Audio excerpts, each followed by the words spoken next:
Yendo estamos, oyendo estamos, creando estamos, diciendo ya estamos llegando, estamos viniendo, estamos flasheándola y resistiendo. Soy Agustín Drueta, soy músico de la ciudad de Córdoba. Me dedico a la música desde que tengo 8 años. Cuando tenía 8 años falleció un tío lejano. Su familia vació la casa. Lo único que dejaron fue una guitarra criolla, marca Célebre, que son unas guitarras antiguas que tienen el mástil muy duro. Son guitarras que tienen el mástil muy grueso, entonces es muy difícil tocarla. Haciendo muchísima fuerza aprendí a tocar esa guitarra cuando tenía 8 años con una mano muy chiquita. Pero la verdad que me sirvió porque el día que agarré una guitarra mejor, volaba. Siempre iba a la escuela con la guitarra, siempre era motivo de amonestaciones, siempre era motivo de problemas, pero siempre estuvo la guitarra ahí al lado.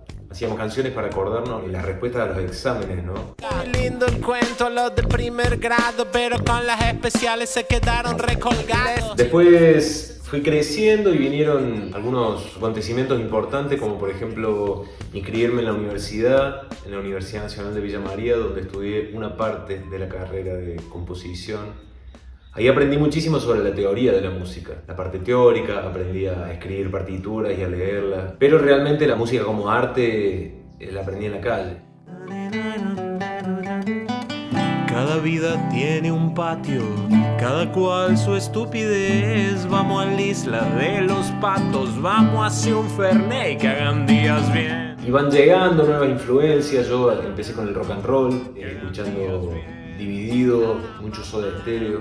Se escuchaba en mi casa un disco de Mercedes Sosa, pero a mí no me gustaba mucho. Y se escuchaba el dúo Coplanacu también, y a mí no me gustaba mucho. Pero con el paso del tiempo esa semilla que estuvo ahí desde el principio empezó a crecer. Y un día, a raíz de un amigo santiagueño, descubrí lo que era la chacarera, por ejemplo. Y ese día yo me salté al folclore y no volví nunca más.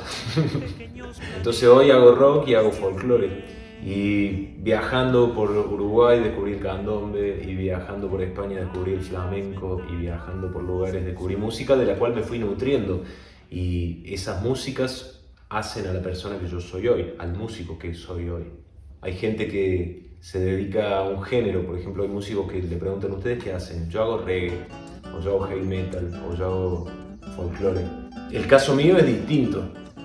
El caso mío es una búsqueda constante de incorporar nuevas músicas, ¿no? A mí me cuesta horrores contestar esa pregunta, ¿vos qué música haces? No sé, la mía.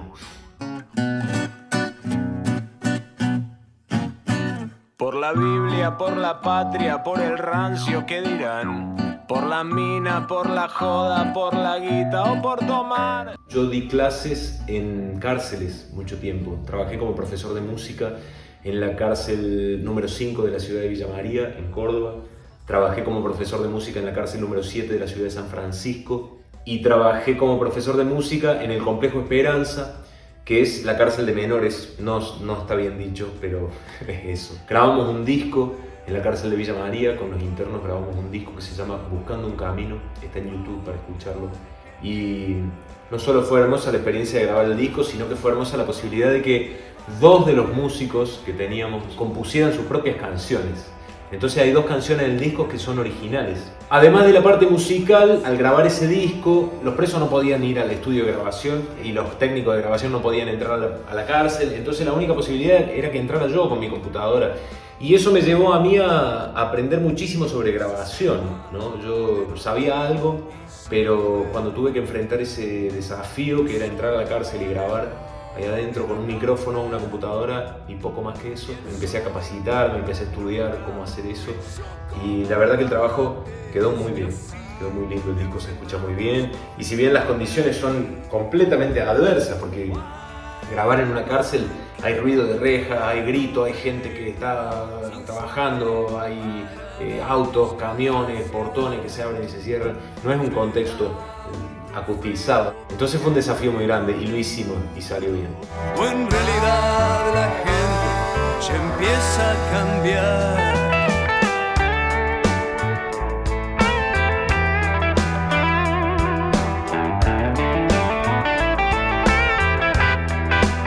Trabajar con adultos fue enriquecedor completamente. Yo aprendí muchísimo de de ellos personalmente, de ellas, porque tuve todo un pabellón de mujeres durante 3 años que también me enseñaron muchísimo, no solo en la parte musical o en lo social, que implica conocer a las personas que están tras las rejas, que siempre son personas que, más allá de lo que hayan hecho, tienen una historia. Cuando uno se acerca a la persona que ha sido juzgada y conoce su historia y ve sus motivos, sus razones o la concatenación de hechos que lo llevaron a hacer lo que hizo, entonces uno entiende. Y cuando uno entiende, se hace más inteligente y más grande. Aprendí mucho más yo de los presos que lo que pueden haber aprendido los presos de mí. A partir de esta experiencia de grabar el disco con los presos de la cárcel de Villa María, empieza en mí una inquietud muy grande sobre el sonido, sobre la edición de sonido, sobre la mezcla, sobre la grabación, sobre la masterización, que son unos mundos hermosos y que yo creo que el músico, si no se sumerge, por lo menos debe conocerlos, ¿no? Al menos de pasada.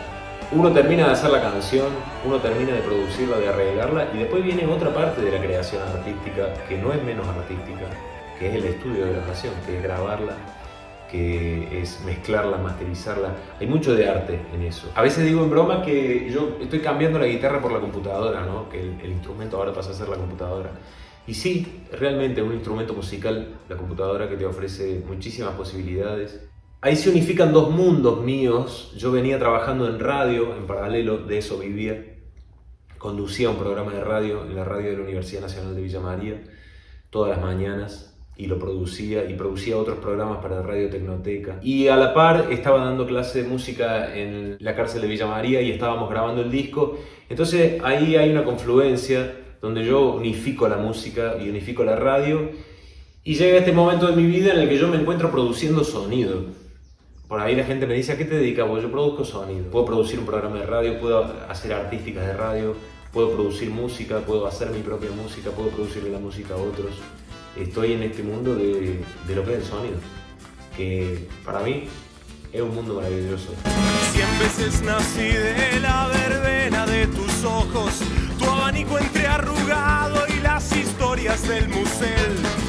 A grandes rasgos esa ha sido la parte profesional o la parte laboral de mi vida. En este momento yo entiendo a la música como un trabajo y como un pasatiempo también, y como un motivo de alegría también, y como un arte y como catarsis, y la amo y la odio, ¿no? Me pasa todo eso. No funciona como el trabajo de otra persona que va al trabajo 8 horas, luego pasa la tarjeta, vuelve a su casa y se olvida de todo. La música te inunda toda la vida, es líquida la música. No se puede agarrar y ponerla en estas 8 horas y después olvidarte de ella. No se puede guardar en ningún lugar, ¿no? Por ejemplo, por eso están todos estos problemas de la piratería. Por eso las grandes industrias de la música no pueden combatir la piratería, porque la música es líquida y se te escapa de las manos. Y cuando la querés agarrar, cuando alguien la quiere hacer propia, es como el río, ¿no? Le queremos cambiar su rumbo, pero el río siempre finalmente termina pasando por donde venía. Entonces la música es algo líquido que inunda tu vida y que está siempre, en todas partes. Y vos te podés secar, pero no te vuelve a mojar, vuelve a estar ahí. Y a mí me hace mucha gracia la gente que dice: dejo la música, ¿no? Muchos artistas que por ahí salen en la revista, esta revista o la otra revista, me retiro de la música, y es imposible. Uno se puede retirar de la empresa discográfica, se puede retirar de los escenarios, como Manu Chao, por ejemplo, se puede retirar de la gira, como hizo Escape, se puede retirar de un montón de espacios, pero eso no es la música, esos son espacios comerciales que la música tiene. Cosas raras han pasado entre los primos, ya te voy a contar, Polo. Una de las cosas más hermosas que me ha dado a mí la música es la posibilidad de viajar. Hace un tiempo atrás tomé una decisión muy grande en mi vida: irme a viajar por el mundo y dedicarme a la música al 100%. Fue una locura, renuncié a todos los trabajos, vendí el auto, rescindí el contrato de alquiler, guardé las cosas que me importaban en un lugar, regalé todas las cosas que no me importaban, agarré la guitarra y me tomé un avión a España. Y cuando llegué a España me encontré con la posibilidad de ir a una isla que se llama Mallorca. Y llegué a Mallorca con mi guitarra y claro, no tenía un centavo. Entonces, el primer día me fui y me senté a tocar la guitarra en la plaza. Conseguí los pesos para comer. Al segundo día hice lo mismo y así durante un buen tiempo. Y bueno, cuando llevaba 3 meses ya tenía alquilado algún lugarcito ahí. No solo tocaba en la plaza, sino que había conseguido algunos bares. Hacía un recital de música latinoamericana. Tocaba géneros latinoamericanos de los años 50, por ejemplo, canciones viejas de Latinoamérica como Sabor a mí, canciones de Brasil, La Bamba, Guantanamera, mucha música cubana, canciones que los europeos conocen. Me encontré con un círculo de cantautores, un grupo que se llama Malditos Cantautores, que hace música propia, música de autoría. Entonces se juntan todos los martes, todos los jueves, no sé, un día a la semana en un lugar, y vos podés subir a cantar, pero solo podés subir a cantar si la canción es tuya, no podés hacer un cover, no podés hacer versiones, solo podés hacer canciones tuyas. Una vuelta al mundo entero, salir corriendo al más allá. Entonces, de la mano de los Malditos Cantautores pasaron muchas cosas hermosas, tocamos por todos lados, después hicimos giras, estuvimos tocando en España, estuve tocando en Alemania, toqué en Eslovenia, en Croacia, en Hungría, en Italia.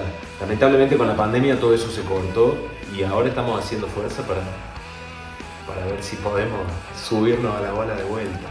Bueno, cuando empezó todo este asunto de la cuarentena, hicimos la cuarentena allá con un grupo de amigos y unos colegas músicos españoles, y el último día que se podía salir, ese día pude cruzar para la Argentina. Fue una experiencia tremenda porque estaban todos los aeropuertos prácticamente cerrados, no había comercio, no había nada, entonces éramos 5 o 6 personas en el aeropuerto de Barcelona. La pandemia fue sin duda un momento de quiebre para toda la gente que se dedica a la música y la gente que se dedica a las artes escénicas. La gente que se dedica a la música en vivo sí la tiene difícil realmente. Por ejemplo, quien organiza un baile o quien organiza peñas folclóricas, los sonidistas. Pero después hay toda una rama de los músicos que se dedican más a trabajar en estudio o a trabajar frente a una computadora, ¿no? Y no están en vínculo con muchas personas. Por ejemplo, un técnico de grabación de un estudio que pertenece y forma parte del mundo de la música, no sé en qué medida le afecta la pandemia. Poniéndole cuarteto, vamos a hacer la cuartetena. Como el coronavirus se vino para este lado, compramos alcohol en gel, compramos 10 kilos de helado. Qué culeado, qué lo que está la gente. Pasó el supermercado para hacer la cuarentena, compraron. Se dio una cosa muy graciosa que, para medio en broma, grabé una canción que se llamaba La Cuartetena, que capaz que la han escuchado más de uno. Y bueno, la canción se viralizó, tremendamente se viralizó.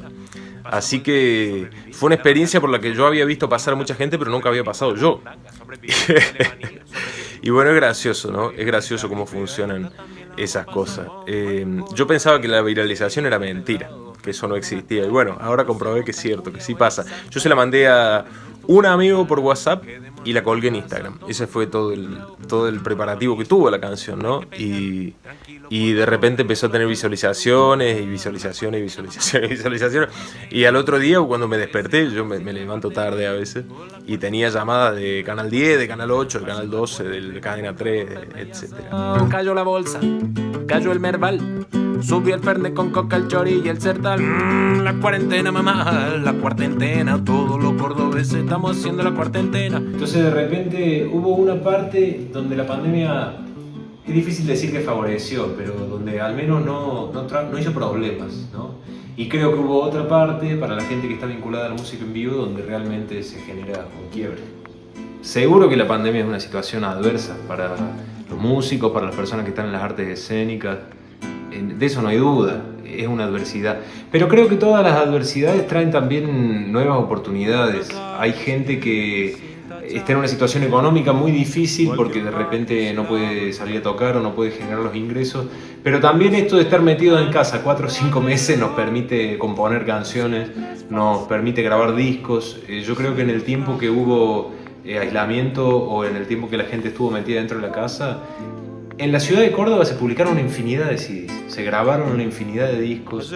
Mucha gente que está en su casa tiene la posibilidad de, con una computadora o con un pequeño home studio, grabar. y se dan oportunidades muy buenas en ese sentido. Entonces, bueno, por un lado tenemos el problema económico laboral que lo hemos tenido los músicos como lo ha tenido la mayoría del mundo. Son muy pocos los trabajadores que la pandemia realmente no les afectó. O bueno, los que venden barbijo y alcohol en gel que les vino bien, pero realmente son muy pocos. Prendo la compu, tengo clase virtual, el Fivertel no anda, el modem anda mal, no importa, hay que afrontar la situación, me acabo de dar cuenta, no me puse el pantalón. Creo que de alguna manera esto llegó, si no para quedarse, para cambiar radicalmente el orden de cosas. Creo que nada va a ser lo mismo, eso lo sabemos todos. Y me parece que los recitales en vivo tampoco van a ser lo mismo y la música en vivo ya no va a ser lo mismo. Ahora todos los músicos saben lo que es transmitir por streaming, todos los músicos lo hicieron al menos una vez con su celular. Entonces me parece que esto ha llegado para quedarse. No creo que desaparezcan los recitales, se buscará la manera. De hecho hoy, en plena pandemia, todavía estamos y hay recitales, ¿no? En verano, cuando se puede, con aislamiento, etc. No va a desaparecer la música en vivo, sería una pena increíble. Pero sí creo que se van a sumar un montón de canales ahora para la difusión de la música, que no sé si van a ser para mejor o para peor, pero sí que va a haber nuevas opciones. Entonces yo sigo mi vida sabiendo que haga lo que haga, la música va a estar ahí. Y a veces me olvido de ella y la dejo y la abandono y ella vuelve. Y a veces ella me abandona también y yo digo, ¿qué pasa? Que no hay música o no. Quiero hacer una canción y no me sale. Paso un año tratando de componer y no puedo. Pero después vuelve. Eso es lo más hermoso que tiene la música, que es para siempre.